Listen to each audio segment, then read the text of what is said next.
साथियों, happy afternoon. आप सभी साथियों को पुनः आपके अपने यूट्यूब चैनल फलाहारी आयुर्वेदिक औषधि केंद्र में मैं एक बार स्वागत करना चाहता हूं। साथियों, निश्चित तौर पे मैं उम्मीद करता हूं कि आप सब हेल्दी होंगे, आप सब अच्छे से घर पे होंगे, स्वस्थ होंगे और लोगों को जागरूक कर रहे होंगे। जो भी गवर्नमेंट और डब्ल्यूएचओ की गाइडलाइन है उसको हम मान रहे होंगे।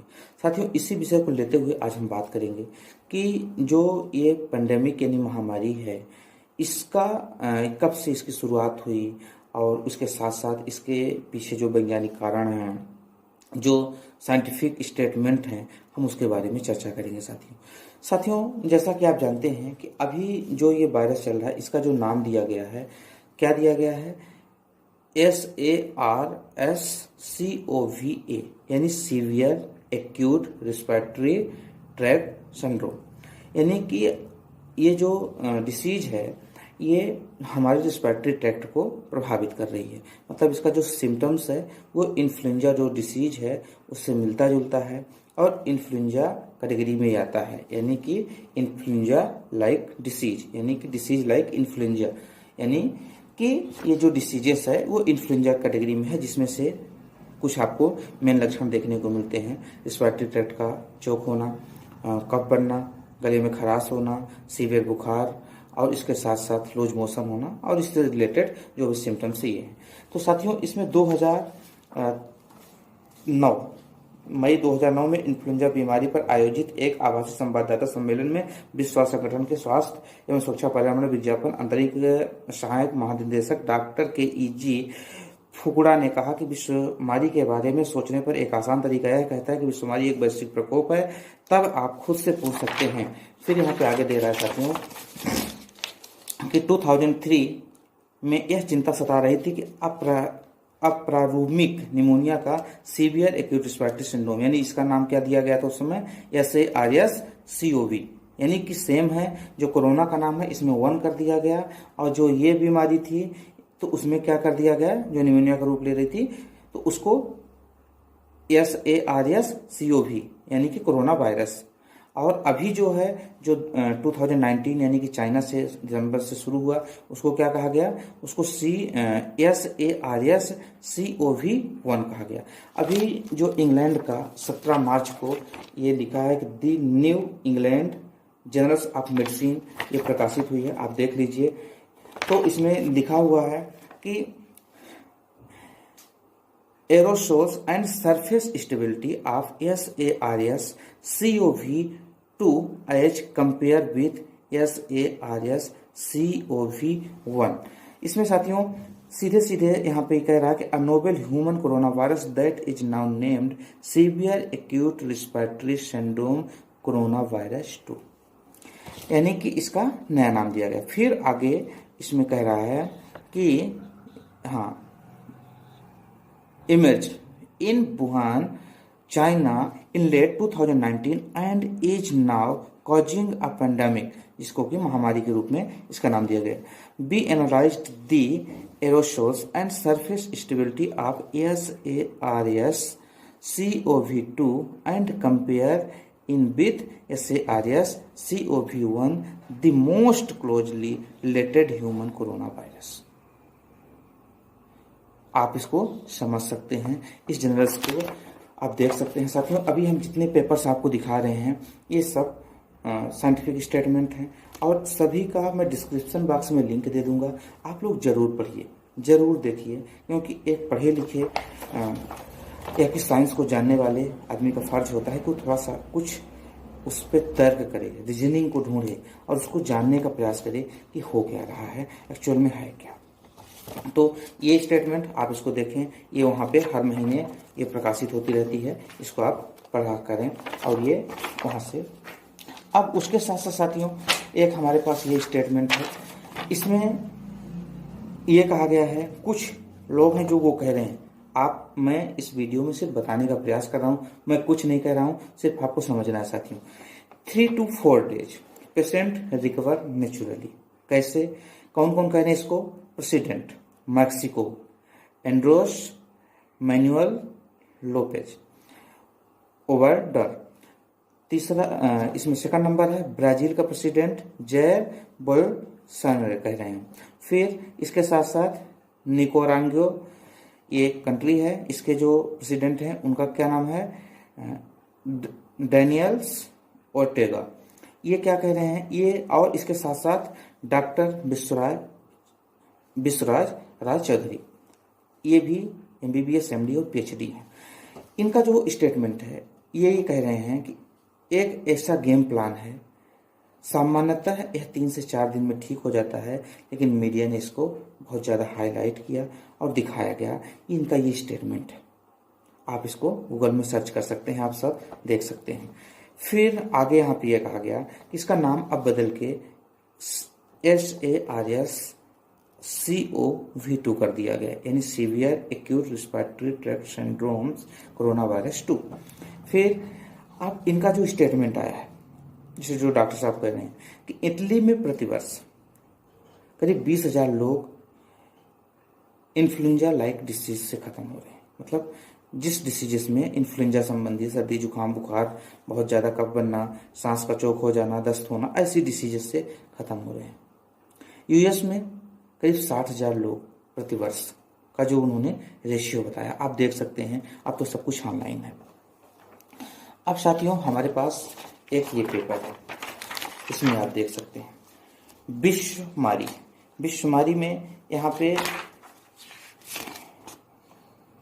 H1N1 आप देख रहे हैं। फरवरी 2004 में वियतनाम में पक्षियों में एवियन इन्फ्लुएंजा विषाणु पाया गया, इसमें से बहुत सारे लोग मारे गए, आप देख सकते हैं। अक्टूबर 2004 से फरवरी 2005 तक अमेरिकन प्रयोगशाला में दुनिया भर में गलती से 1997 में एशियाई फ्लू में लगभग 3700 परीक्षण सामग्रियों का प्रचार किया गया। अब आप पॉइंट टू पॉइंट देखते चले। फिर इसके बाद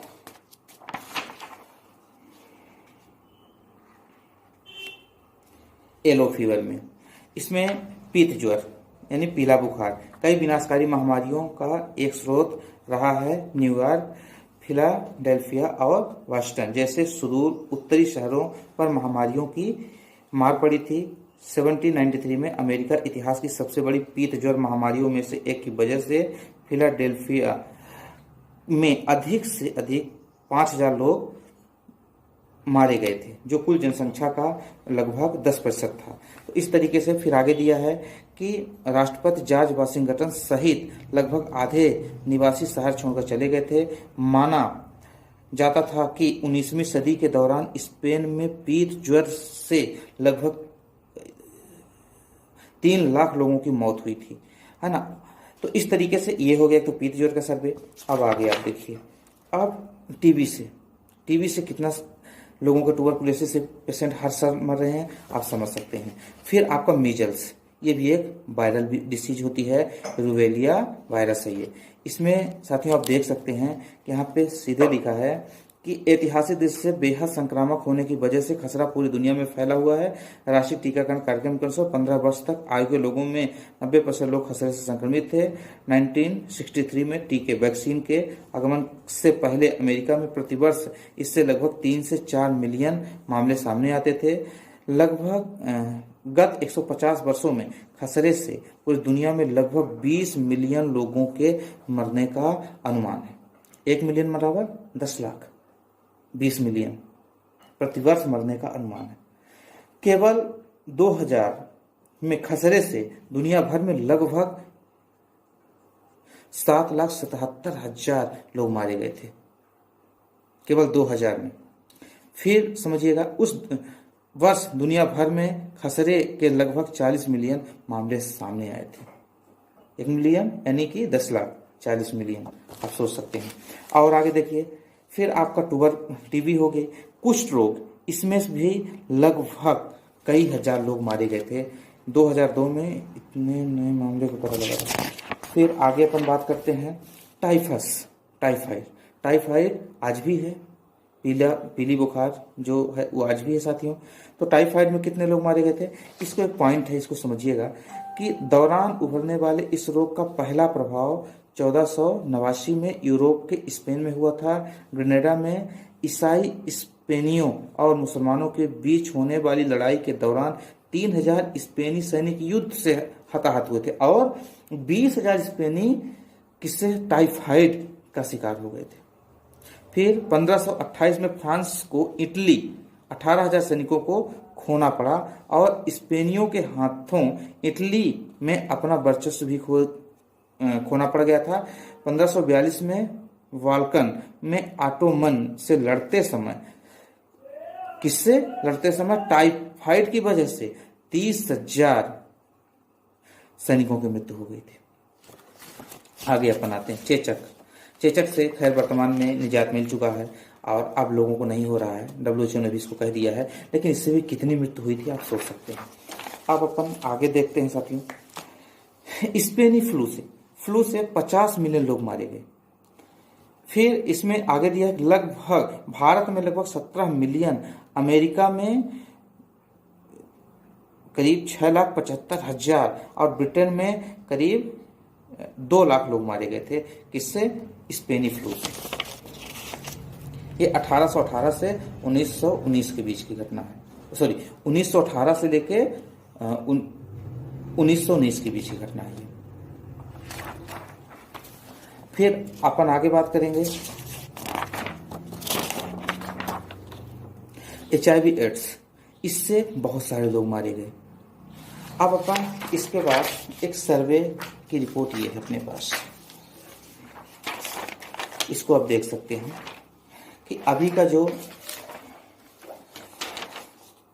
महामारी कोरोना अब चंद दिनों की मेहमान, नोबेल विजेता वैज्ञानिक का बड़ा दावा। ये जो नोबेल पुरस्कार विजेता जो वैज्ञानिक हैं, इनका नाम भी आप देख लीजिए, पढ़ लीजिए, ये क्या कह रहे हैं, इनका भी स्टेटमेंट आप समझिए।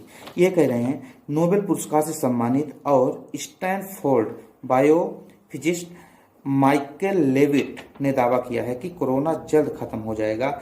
माइकल वही वैज्ञानिक हैं जिन्होंने चीन में कोरोना की स्थिति को लेकर सटीक भविष्यवाणी की थी और माइकल ने 2013 में इनको रसायन के क्षेत्र में नोबेल पुरस्कार मिला था। नोबेल पुरस्कार कितना बड़ा है आप समझ सकते हैं, हर आदमी की बस की बात तो नहीं है।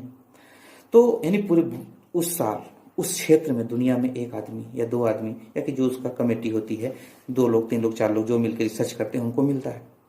तो इनका स्टेटमेंट है, इन्होंने ये कहा था शुरू में जब चाइना में कोरोना वायरस देखने को मिला था, इन्होंने लगभग 3500 के आसपास पेशेंटों को ये कहा था कि लगभग इतनी डेथ हो सकती है और लगभग 3585 के आसपास लोगों की डेथ हुई है आज तक में चाइना में। अब इनका ये कहना है कि जिस जैसा ये कहा गया था कि ये महामारी लोगों तक पहुंचेगी, उस हिसाब से लोगों तक ये मतलब लोगों ने जो आशंका जताई थी उन्होंने उसको खारिज किया था। और लगभग आप देख रहे हैं कि इटली की जहां बात है साथियों, आप देखते हैं इटली में लगभग 20,000 लोग हर वर्ष इन्फ्लुएंजा जैसी यानी कि यही सिम्टम्स से रिलेटेड बीमारी से लोग खत्म होते हैं। आप वहाँ का जर्नल्स पढ़िए, वहाँ की साइंस को देखिए, वहाँ के स्टेटमेंट देखिए। अमेरिका में लगभग 60,000 लोगों का ये रेशियो है। अब साथियों एक स्टेटमेंट ये भी है, आप इसको भी देख सकते हैं, ये भी ऑनलाइन हमने देखा है। इसमें साथियों कुल आप जानते हैं कि लगभग दुनिया की जो आबादी है 7.7 बिलियन है, यानी कि बहुत बड़ी जनसंख्या है पूरे विश्व की। उस पूरे विश्व की जो रिपोर्ट है साथियों, ये हमारे पास annual number of deaths by causes, मतलब प्रति वर्ष के हिसाब से जो उन्होंने निकाला था, ये 2016 की रिपोर्ट है। उसके हिसाब से आप 2020 का 19 का भी आप निकाल सकते हैं। इसमें क्या दिया गया है कि सबसे पहले कार्डियोवास्कुलर डिसीजेस से कितना %। हाँ साथियों एक पॉइंट आ गई, हमको याद आ गया, अपन इसके ऊपर बात करते हैं। अभी हम यहाँ पे पढ़ रहे थे कि सबसे ज़्यादा जो लोग यहाँ पे दिया हुआ है, इसको मैं पढ़ के सुना देता हूँ, उसके बाद इस पॉइंट पे आता हूँ और आप लोग इसको देख भी लीजिएगा, जरूर देखिएगा। उन संक्रामक महामारियों को विश्वमारी, अंग्रेजी में इसको पेंडेमिक कहा जाता है, आप सब जानते हैं, जो एक बहुत बड़े भूभाग जैसे कई महाद्वीपों में फैल चुकी हो। यदि कोई रोग एक विस्तृत क्षेत्र में फैला हुआ हो किंतु उससे प्रभावित लोगों की संख्या में वृद्धि ना हो तो उसे विश्वमारी नहीं कहा जाता। इसके अलावा फ्लू विश्वमारी के अंदर उस फ्लू को शामिल नहीं किया जा सकता जो मौसमी किस्म के हों और बार बार होते रहें, मौसमी किस्म के हों और बार बार होते रहें, यानी कि जो एक निश्चित समय पे होता है। सर्दी जुकाम का एक सीजन होता है, कब होता है? जब क्लाउडी वेदर होता है, ठंड से गर्म, गर्म से ठंड, तब ये अपन इसको कहते हैं कि वायरल है, यानी कि मौसम का परिवर्तन हुआ है। सही है। अब अपन आगे बात करते हैं। फिर इसमें लिखा हुआ है कि संपूर्ण इतिहास में चेचक और तपेदिक जैसी असंख्य बीमारियों का विवरण मिलता है। HIV और 2009 का फ्लू हाल ही विश्व बीमारियों के उदाहरण हैं। हाल ही में 12 मार्च 2020 को विश्व स्वास्थ्य संगठन ने कोरोना वायरस को विश्व महामारी घोषित किया है। 14वीं शताब्दी में फैली ब्लैक डेथ नामक विश्व महामारी अब तक की सबसे बड़ी विश्व महामारी थी, जिससे अनुपातः 7.5 करोड़ से लेकर 20 करोड़ लोगों की मृत्यु हुई थी। अभी तक कोरोना से पूरी दुनिया में कितनी हुई है? लगभग दिसंबर से अभी मार्च, आज 28 तारीख है, लगभग कितना हुई होगी? 20-25 हजार के आसपास। और यहाँ एक एक डिसीज से कई करोड़ों लोगों की मृत्यु हो जाती थी। अब और आगे आते हैं। अभी तक का जो सर्वे आया है साथियों, आप ये देख सकते हैं, ये आपको मैं लिंक दे दूंगा, आप उसमें पढ़ लीजिएगा, देख लीजिएगा, डिस्क्रिप्शन बॉक्स में रहेगा ये कि annual number of death by causes cardiovascular 17.65 million प्रतिवर्ष, यानी हार्ट से सबसे ज्यादा रोगी पूरे दुनिया में कोई भी अभी तक जितनी महामारी आई हैं सबसे देखा जाए तो नंबर ऑफ रेशियो जो सबसे ज्यादा परसेंटेज है वो किसका है? हार्ट डिसीज से लोग खत्म हो रहे हैं। बीपी कम जाना, अटैक हो जाना, बहुत सारी और समस्याएं जो भी हार्ट से हैं। फिर सेकंड रैंक में आता है कैंसर्स, 8.93% सेकंड रैंक पे है, यानी सबसे ज्यादा किसमें पेशेंट खत्म होते हैं? Cardiovascular diseases. सेकंड नंबर पे कैंसरस। थर्ड नंबर पे आता है रिस्पायरेटरी डिसीजेस। कोरोना किस कैटेगरी में है साथियों? कौन सी बीमारी है वो? रिस्पायरेटरी डिसीजेस, यानी श्वसन तंत्र की डिसीज है ये। किस नंबर पे है ये? श्वसन तंत्र की, यानी कि सर्दी जुकाम ये सब चीजें होती हैं, ये थर्ड नंबर पे है साथियों। श्वसन तंत्र की यानी कि थर्ड नंबर पे है। फिर diabetes, blood and endocrine diseases, इससे क्या है? 3.19 मिलियन, ये टोटल मिलियन रेशियो साथियों। यानी कि फिर उसके बाद क्या आता है आपका?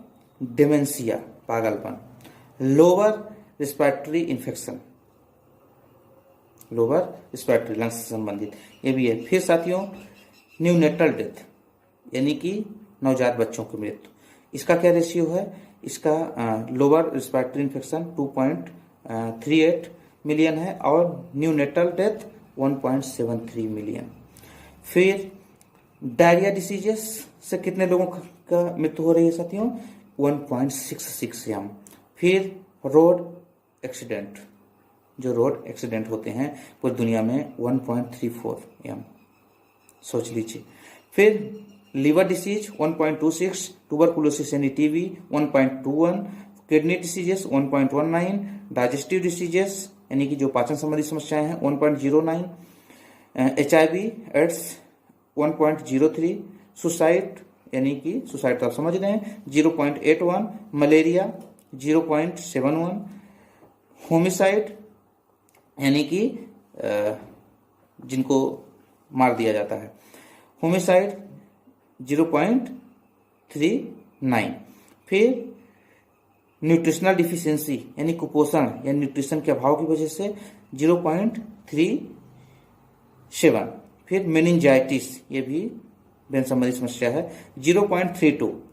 फिर प्रोटीन एनर्जी मल न्यूट्रिशन, प्रोटीन और एनर्जी के अभाव की वजह से जिसको रिकेट्सिया जैसे समस्या हो जाती है, सबकी हड्डियां कमजोर हो जाती हैं, तो ऐसी समस्याओं से 0.31%, ड्रॉविंग डूबने से 0.23। फिर मैटरनल डेथ यानी कि जो गर्भवती लेडीज होती हैं वो गर्भावस्था के दौरान या डिलीवरी के दौरान जो उनकी मृत्यु होती है 0.21%। पार्किंसन डिसीज, कंपन जो होती है, लोगों को नर्वस सिस्टम प्रॉब्लम हो जाती है 0.17%। एल्कोहल डिसऑर्डर यानी एल्कोहल जो डिसऑर्डर्स हो जाता है उसकी वजह से 0.16%। फिर इंटेस्टाइनल इन्फेक्शियस डिसीज यानी कि जो आंतों से संबंधित समस्या है 0.14।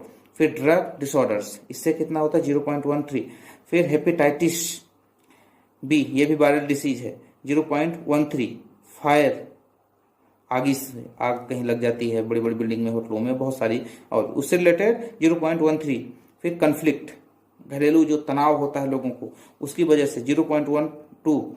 फिर हीट रिलेटेड डेथ यानी कि ठंडी गर्मी की वजह से इसमें 0.05%। फिर टेरर अटैक जो टेररिज्म होता है उसमें 0.03%। और नेचुरल डिसऑर्डर यानी कि नेचुरल डिजास्टर यानी कि जो प्राकृतिक आपदाएं होती हैं उससे 0.01%।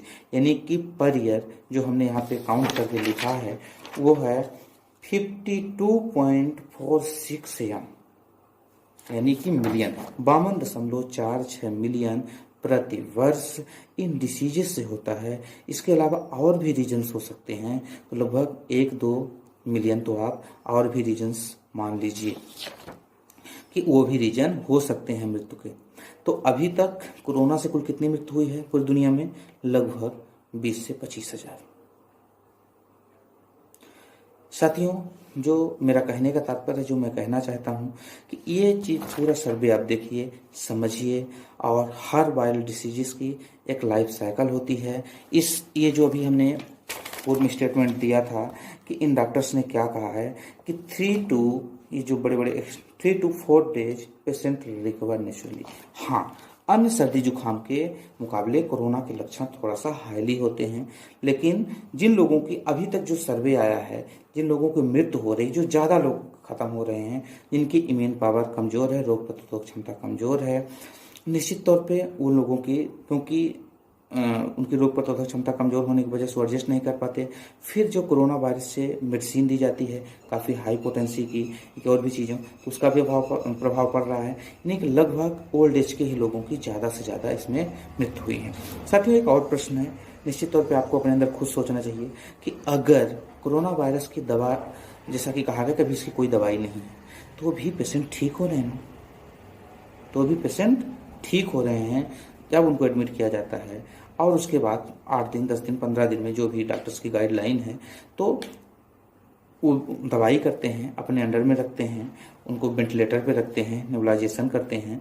और कहने का मतलब कि उसकी दवा तो नहीं है ना, यानी जो मेडिसिन पहले से मार्केट में अवेलेबल है, कहीं ना कहीं उन्हीं मेडिसिन का डॉक्टर्स हमारे मेहनत कर रहे हैं, उपयोग कर रहे हैं, और वो पेशेंट बेचारे ठीक हो रहे हैं। तो क्यों ठीक हो रहे हैं?